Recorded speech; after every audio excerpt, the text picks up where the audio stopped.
Can I jump in?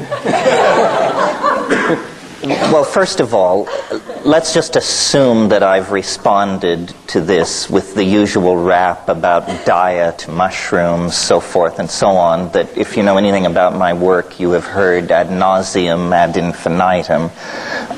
So just go past that and say, and remind you, Roop and I have not really had a good conversation for 20 months, but I guess arranging ourselves according to the demands of the morphogenetic field, we're sort of thinking along the same creodes, because in my trying to understand at greater levels this moment of transition 50,000 years ago, or this moment of breakthrough, what exactly were the elements and how did it happen?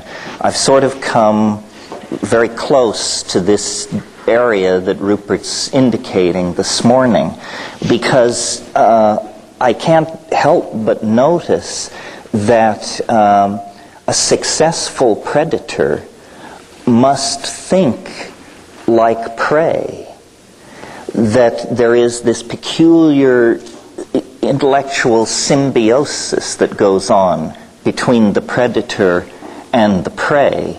And hunting cats, top carnivores, I think, internalize the behaviors of their prey. Well, at the very dawn of the emergence, of the evolutionary emergence of mind, the central human figure in that equation is the shaman. And the shaman at the high Paleolithic stage is essentially a kind of sanctioned psychotic. In other words, able to move into states of mind so extreme that their immediate social efficacy is arguable. And to condense that into common English, what I mean is the shaman is a person, a designated member of the social group, who can mentally change into an animal, who can become so animal-like that other members of the social group are appalled and draw back. And so in a weird way, at this fractal boundary where human consciousness emerges, the first human consciousness was not human at all. It was a human ability to model effectively the thinking processes of other predators. With mathematical models. With mathematical models and precision, yes. And so, yes, what we're talking about when we're talking about hunting is we're talking about strategic thinking. And strategic thinking always involves bifurcating trees of choice. If we go to the water hole at dawn, perhaps we can make a kill. If we take food and leave the women and children and go in this direction several days, perhaps we will make a kill. Perhaps not. Perhaps by abandoning the women and the children, we will undercut our gene pool and return to catastrophe. Strategic thinking. What strategic thinking requires is the ability to contemplate possibilities not immediately present. In other words, there's a kind of time-binding function here.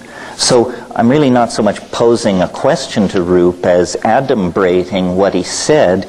I think this is where it all comes together in this very complicated relationship between fear, expectation, strategizing, and the imagination. The two areas where I'm sure we spent a great deal of time studying these bifurcating trees of possibility were in the food gathering and hunting domain, and then in the sexual domain, which today we call erotic fantasy.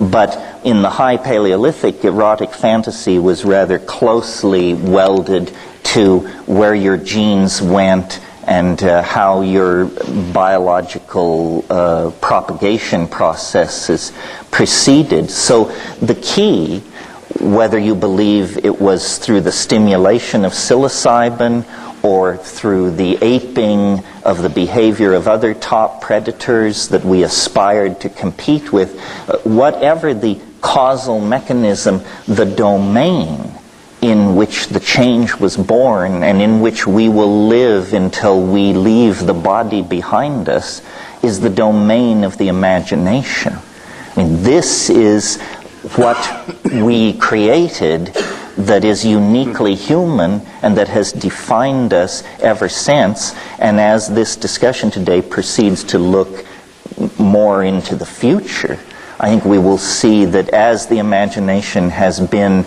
our past and the cradle of our humanness, so it also is the domain in which our transhuman metamorphosis will occur.